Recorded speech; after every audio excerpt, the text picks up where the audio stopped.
அருமை தமிழர்களே, சிவகுமாரின் அன்பான வணக்கங்கள். ஒரு கிராமத்து பள்ளிக்கூடம். அங்கே ஒரு பையன் லேட்டாக வரான்.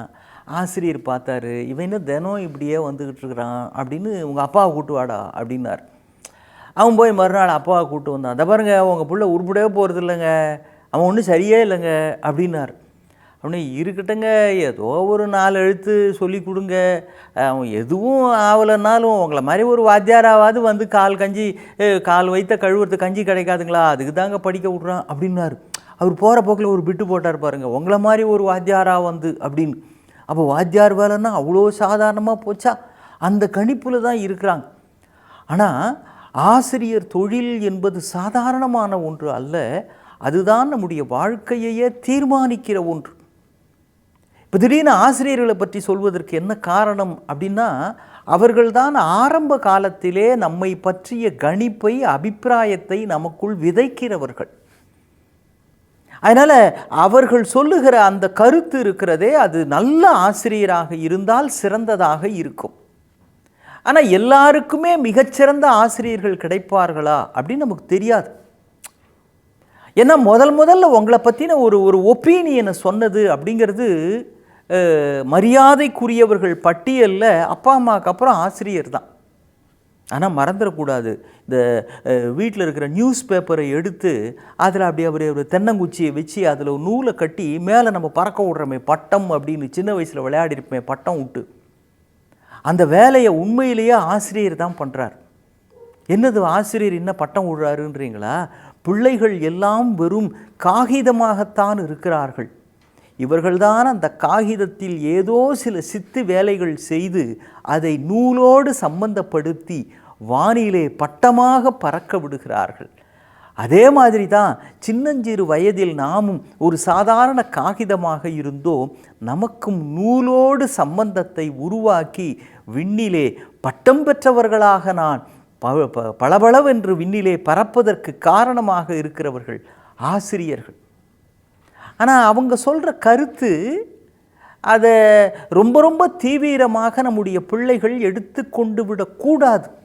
அது ஒருவேளை எதிர்மறையாக இருக்குதுன்னு வச்சுக்குங்க.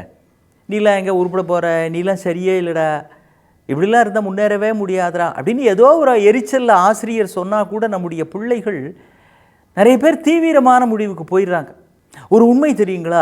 3 அறிவியலாளர்கள், மிகச்சிறந்த அறிவியலாளர்கள், யாருன்னு சொல்கிறேன். ஒருத்தர் குரங்கிலிருந்து மனுஷன் வந்தான்னு கண்டுபிடிச்சார். இன்னொருத்தர் பூமிக்கு புவி ஈர்ப்பு விசை உண்டு அப்படின்னு கண்டுபிடிச்சார். இன்னொருத்தர் தான் அணு ஆயுதத்திற்கு தேவையான E=mc² அப்படின்ற அந்த சமன்பாட்டை உருவாக்கியவர். இந்த பூமிக்கு புவி ஈர்ப்பு விசை உண்டுன்னு கண்டுபிடிச்சவர், குரங்கிலிருந்து மனிதன் வந்தான் அப்படின்ற அந்த கூடுதல் அறம், எவல்யூஷன் தியரியை உருவாக்கியவர், அப்புறம் அணு ஆயுதத்திற்கான சமன்பாட்டை கண்டுபிடித்த அந்த அறிவியல் மேதை. இந்த 3 பேர் யாருன்னு உங்கள் வீட்டு பிள்ளைங்கிட்ட கேளுங்க, இல்லை உங்களுக்கே தெரிஞ்சிருக்கும். நான் பேர்லாம் சொல்லிட்டு இருக்க விரும்பலை. இந்த 3 பேரையுமே எனக்கு ரொம்ப பிடிக்கும். ஏன் தெரியுங்களா? இவங்க கண்டுபிடிச்சாங்க அப்படின்றதுனாலையோ எனக்கு ரொம்ப சயின்ஸ் துறையில் ஆர்வம் அதெல்லாம் இல்லைங்க. இந்த 3 பேருமே பள்ளிக்கூடத்தில் படிக்கிற காலத்தில் ஆசிரியர்கள், நீலாம் எதுக்குமே லாயக்கில்லை, விளங்கவே போகிறதில்ல, முன்னேறவே போகிறதில்ல அப்படின்னு ஆசிரியர்களால் விமர்சிக்கப்பட்டவர்கள். அப்பா அம்மாவை கூப்பிட்டு, உங்கள் பிள்ளைக்கு படிப்பே வரலைங்க, சுத்தமாக ஒன்றும் இல்லைங்க, அவனை நிறுத்திடுங்க, ஏங்க எங்கள் நேரமும் வேஸ்ட்டு அவன் நேரமும் வேஸ்ட்டுன்னு கடுமையாக விமர்சனம் சொல்லப்பட்டவர்கள். ஆனால் பாருங்கள், இந்த 3 பேரும் தான் உலகத்தின் போக்கையே, சிந்தனை போக்கையே மாற்றியவர்கள். உலகத்தினுடைய மிகப்பெரிய அறிவியலாளர்கள் பட்டியலில் டாப் 3 சொல்கிறோமே, அந்த இடத்தை பெற தகுதியானவர்கள். ஆனால் அவர்கள் பற்றி ஆசிரியர்கள் சொன்னது வெறும் அபிப்பிராயங்கள் தான். அதே போலத்தான் நம்மை பற்றியும் மற்றவர்கள் சொல்வது, பிள்ளைகளாக இருந்தால் உங்கள் வகுப்பில் உங்கள் ஆசிரியர்கள் சொல்வது வெறும் அபிப்பிராயங்கள் தான். அது அக்கறையோடு சொல்லப்பட்டவை. ஆனால் சொல்லுக்கு சொல் அதனுடைய பொருளை அப்படியே நீங்கள் உள்வாங்கிக்கணும்னு அவசியம் இல்லை. ஏன்னா மற்றவர்களுடைய அபிப்பிராயங்களே உங்களை அங்கும் இங்கும் செலுத்துகின்ற திசை காட்டும் கருவிகளாக தீர்மானிப்பதற்கு நீங்கள் அனுமதித்து விடக்கூடாது. ஒருத்தர் காலையில் சாப்பிட்றதுக்கு ஹோட்டலுக்கு வந்திருக்கிறாரு. ஹோட்டலுக்கு என்ன சாப்பிட்லாம் அப்படின்னு பார்த்துருக்குறாரு. இன்னொருத்தர் அங்கேருந்து அண்ணே பரோட்டா இருக்கண்ணே, நான் கொஞ்சம் போயிட்டு வந்துடுறேன், இந்த பரோட்டாவை மட்டும் கொஞ்சம் இது மாதிரி ரெடி பண்ணி அதை போட்டு நல்லா ஊற வச்சுருங்கண்ணே, பிச்சு பிச்சு போட்டு அதை கொஞ்சம் சால்னா விட்டு ஊற வைங்க. அது தவிர அது மேலே கொஞ்சம் ஒரு 2-3 ஸ்பூன் அப்படி தேன், அப்படி லேசாக தேன் சேர்த்துருங்கண்ணே, அப்புறம் கொஞ்சம் நெய் விட்டுருங்கண்ணே, அது மேலே இன்னொரு பரோட்டாவை அது பிச்சு பிச்சு போட்டு அப்படியே பேக் பண்ணி வைங்க, இதோ வந்துடுறேன் அப்படின்ட்டு போனார். இதை கேட்டு ஒன்று, அட இப்படி ஒரு ஐடியா இருக்குதா, இது நல்லா இருக்கும் போல இருக்குதே அப்படின்னு பரோட்டா வாங்க வந்தவர், அண்ணே எனக்கும் அதே மாதிரி பண்ணிடுங்க அப்படின்னார். அவர் அந்த மாஸ்டர் எல்லாத்தையும் ரெடி பண்ணி, இந்தாங்க சார் நீங்கள் கேட்ட மாதிரி பண்ணியிருக்கிறேன் அப்படின்னு இதை வாங்கிட்டு போகிறதுக்காக இருந்தப்போ இந்த ஐடியா கொடுத்துட்டு போனார், இதை பேக் பண்ணி வைங்க வரேன்ட்டு. அவர் வந்தார்.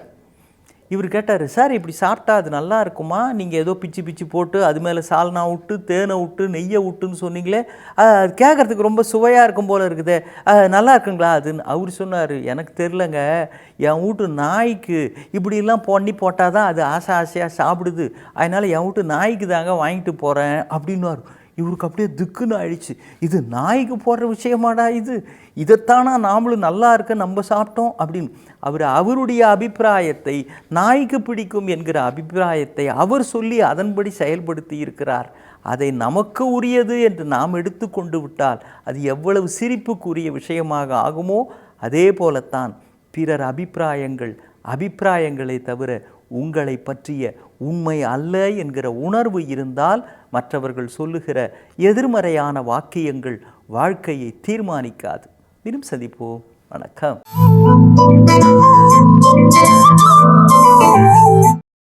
இன்னும் பல வீடியோக்களை காண சன் லைஃப் சேனலை சப்ஸ்கிரைப் பண்ணுங்க.